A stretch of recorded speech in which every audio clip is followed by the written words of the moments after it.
Toi, oui, je sais, jamais je ne tiendrai.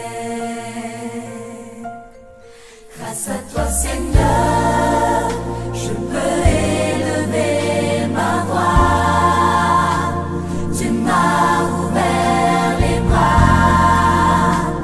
et tu es toujours là. Car sans toi, oui, je sais, jamais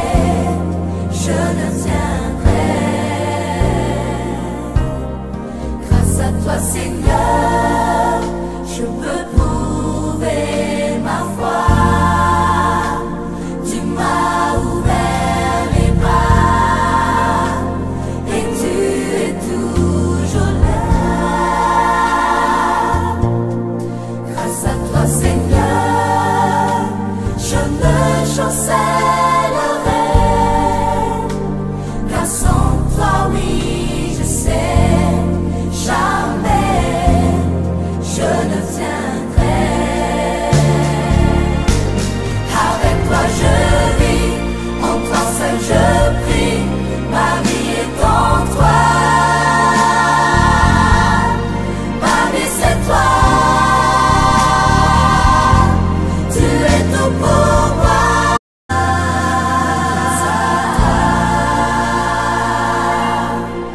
Oui, merci Seigneur pour tout ce que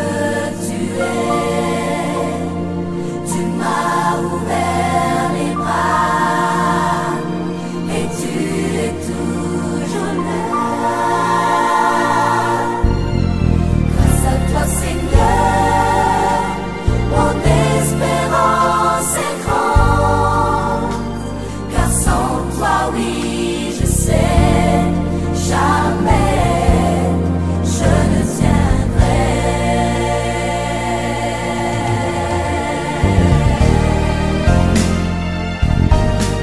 Avec toi je vis, ma vie c'est toi. Tu es tout pour moi. Sans toi je ne suis qu'une ombre sans vie, et je ne suis rien sans tes mains. J'ai besoin de toi.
indro ny faharetan'ny olona masina, indro ny faharetan'ny olona masina. Apokalipsy toko 7:12 andininy fa 12.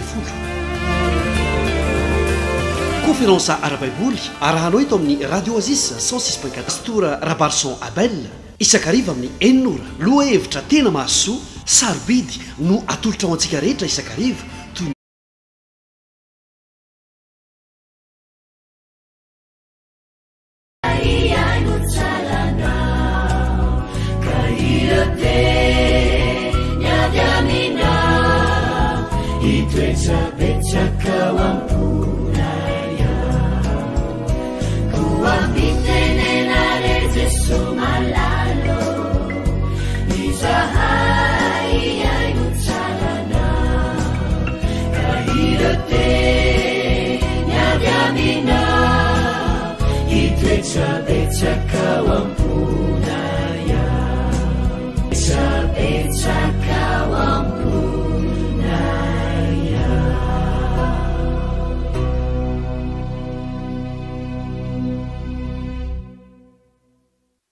Andeha isika hiaraka hivavaka. Ry Andriamanitra rainay masina sy tsara indrindra izay an-danitra. Izao famela belarana ara-tsoratra masina izao. Tompo, ampianaro izahay ahitanao, ahitan'ny fitarianao ho an'ny fiainanay tsirairay avy. Ka ny tanjonay Tompo, dia ho tratranay ny tanjona amin'ny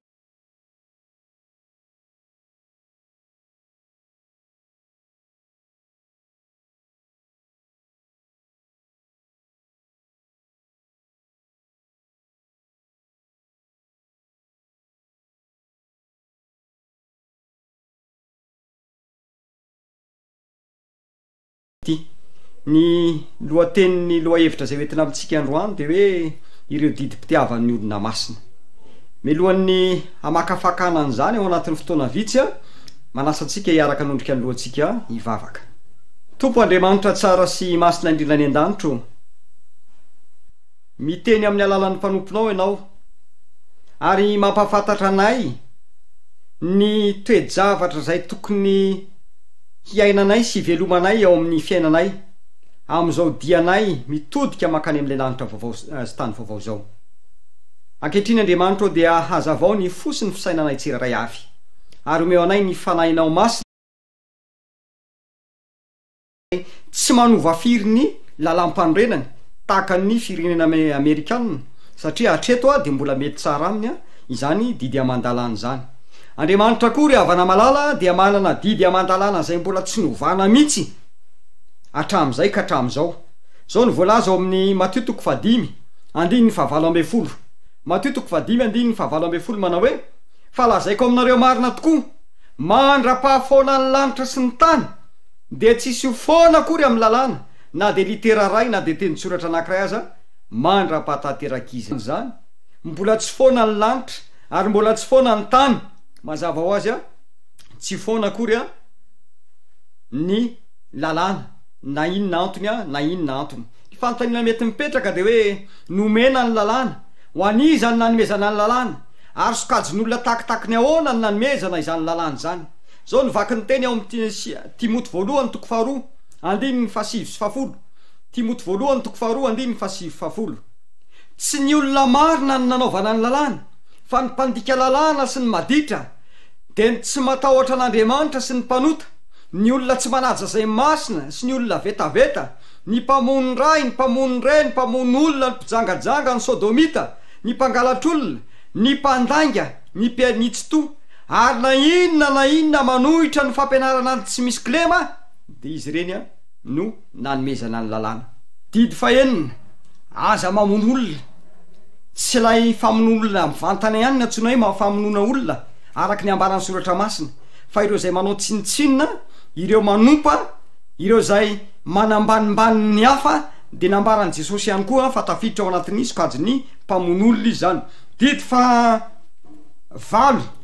didy fahafito azafady, aza mijangajanga. Ny antsoina hoe fijangajangana dia fanaovana firaisana ranofo ivelan'ny fanambadiana ara-dalàna, ary efa nambarako tary amin'ny loha hevitra voalohany ny antsoina hoe fanambadiana ara-dalàna dia fanambadiana zay manana taratasy ianao, manamarina fa vadinao ara-dalàna ity vadinao ity. ary mazava ho azy zany fa ireo zay tsy manana taratasy zany de tsy tokony miroso am'zany fanaovana firaisana ronofo zany fa zay le ambarany soratra masina hoe fijangajangana jesosy koa de mampianatra hoe ireo zay mijery vehivavy ka ilazy any eritreritra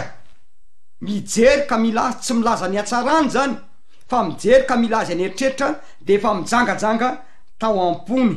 dity fahavalo aza mangalatra rehefa tsy anao de ajanony fa zay le atsony soratra masina hoe alatra dity fasivy aza mety ho vavolombelona mandangy hanameloka ny namanao ny filazana tsy marina rehetra ry havana malala de fandikana ny didy fasivy ka noho zany aza mety vavolombelona mandangy aza mitsiriritra ny trano namanao aza mitsiriritra ny vadiny namanao ataovy zay mba hananana fa aza mitsiriritra ny hafa zay lay lalana moraly ry havana malala de ny didy folo fa ny mahafinaritra am'ty lalàna moraly ty de zao hoe ny baiboly de mampianatra fa ao amin'io lalàna moraly io no misy ny tombokasy an'Andriamanitra ao no misy ny tombokasy an'Andriamanitra ahoana moa no ahafantarana ny tombokasy feno rehetrarehetra misy toetra kase ny asanao ary ny toerana zay asanao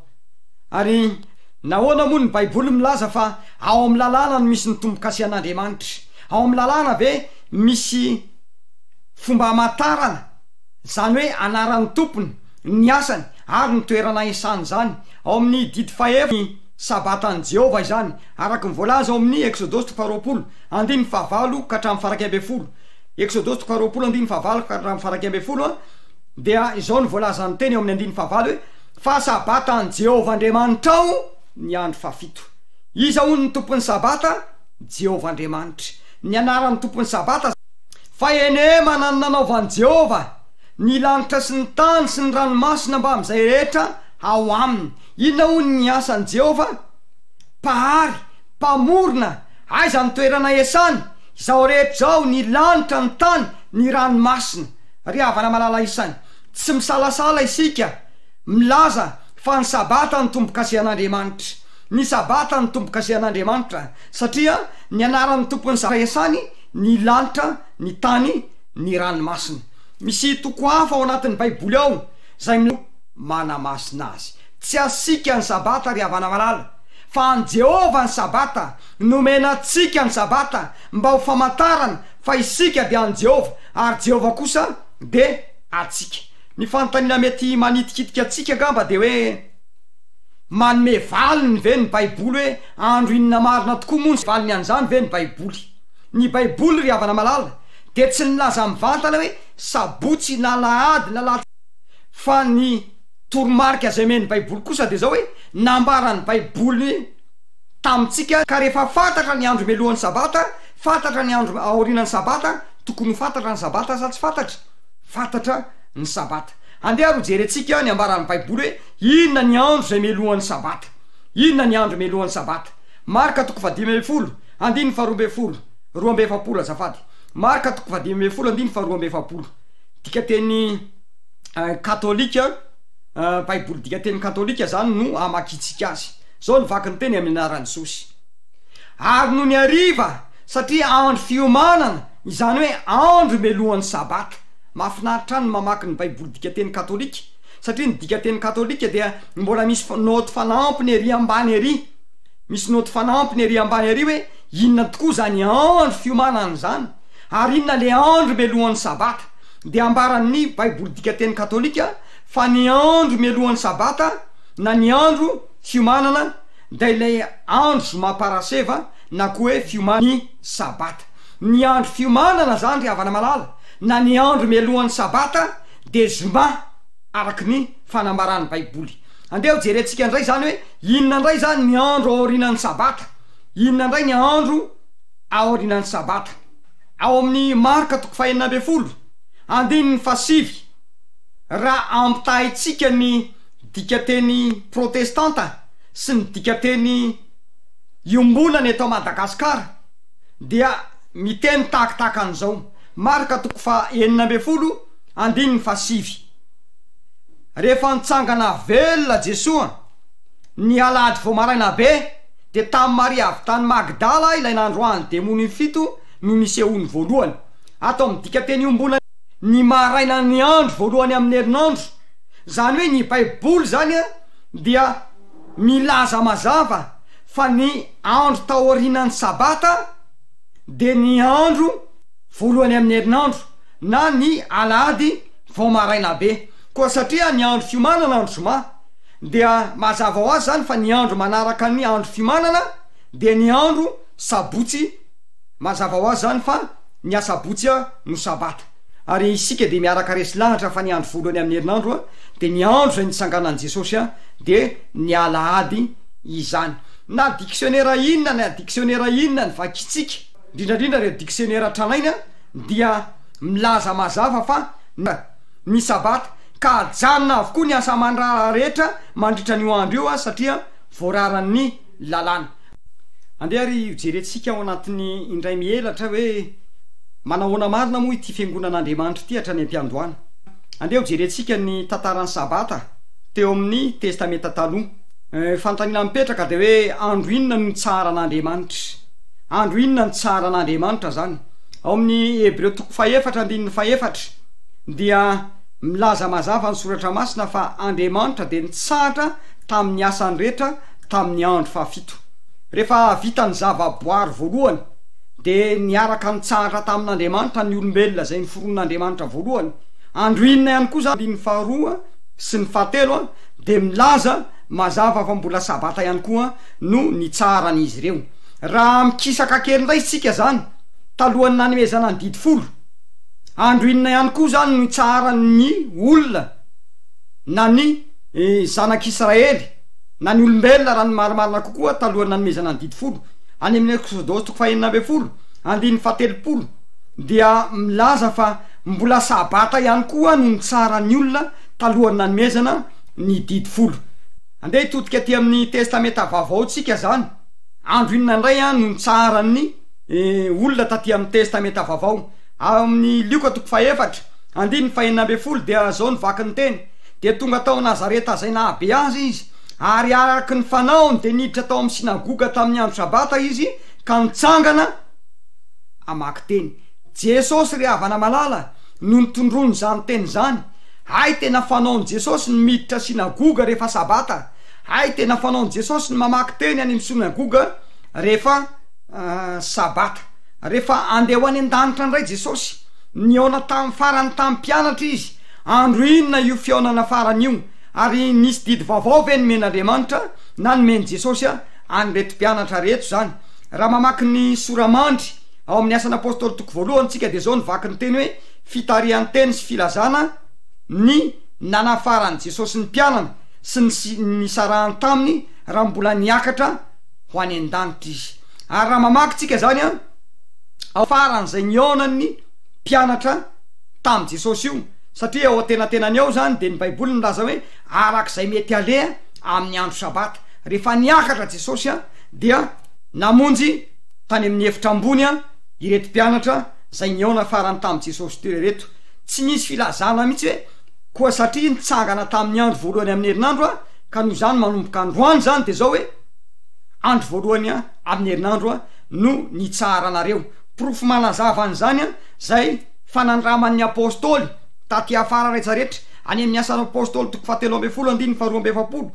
de zao nivaky ny teny nangatahana ho lazaina amin'ny jentilisa ndray zany teny zany amin'ny sabata manaraka ry havana malala isany mbola nitazomina trany an-trany a ny sabatan'i Jehova na de lasa niakatra tany an-danitra za Jesosy 7:7 ary noho ny tamin'ny sabata manaraka de saika tafangona avokoa ny tao an-tanàna rehetra mba hiain'ny tenin'Andriamanitra hay zany rehefa sabata ny andro dia tafangona ny ao an-tanàna rehetra mba hiain'ny tenin'Andriamanitra tahaka an'izany ve ny ao anatin'ny tokantranontsika tahaka an'izany ve ny ao an-tanànatsika tafangona ve la Jesosy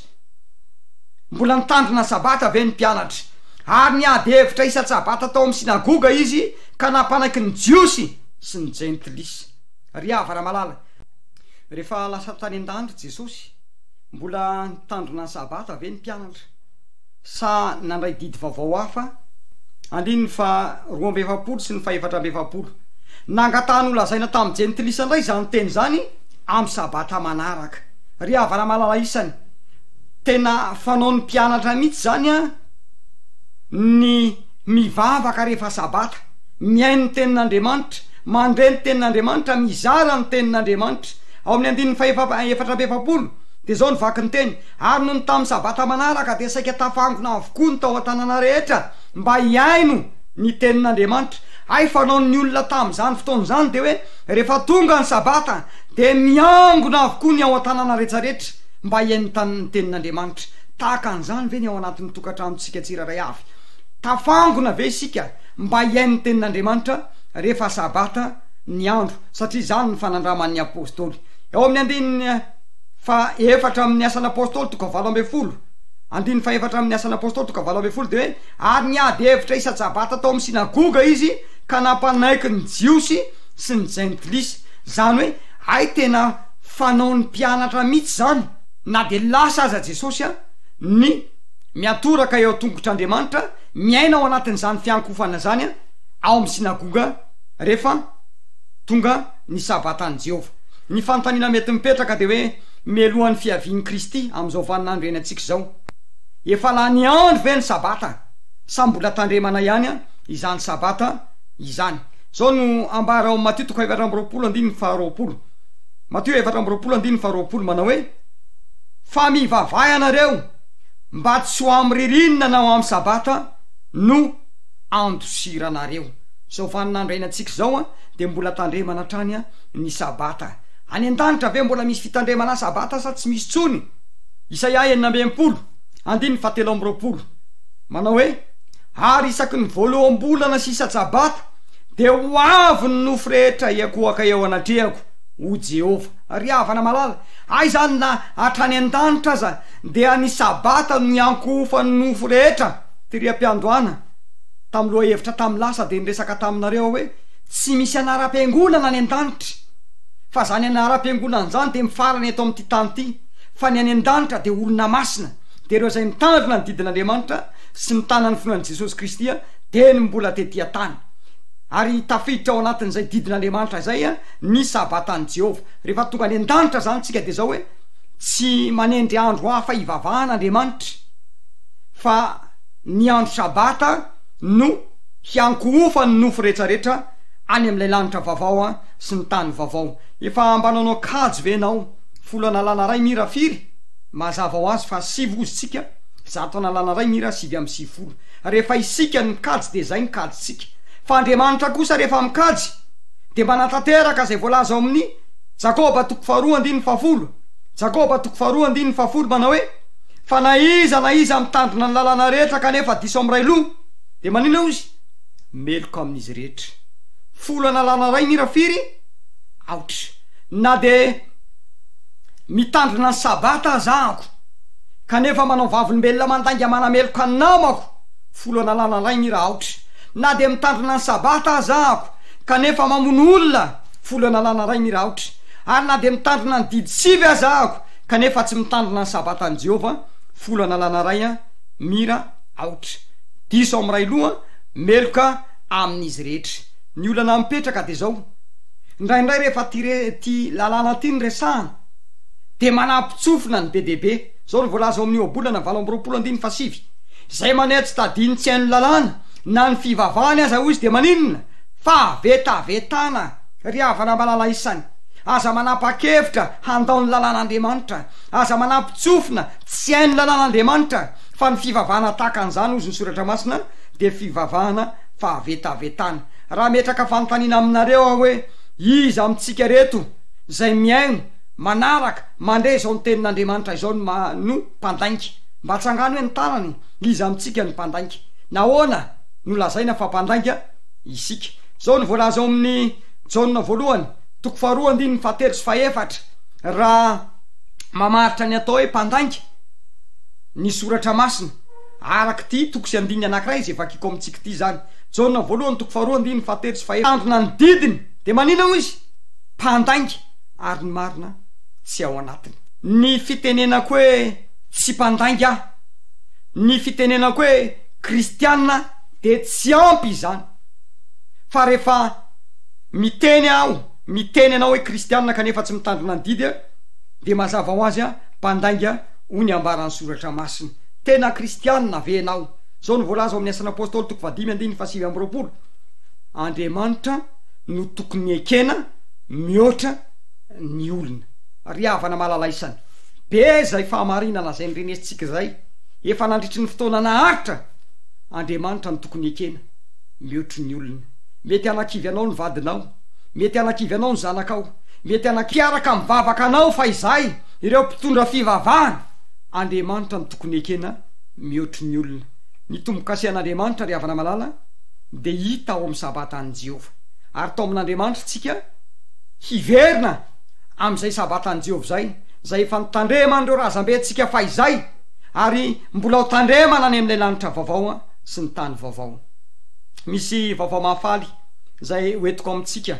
ary entiko amara-paranana izao fotoana zao amin'ny asan'ny apôstôly toko 7:7 asan'ny apôstôly toko 7:7 manao hoe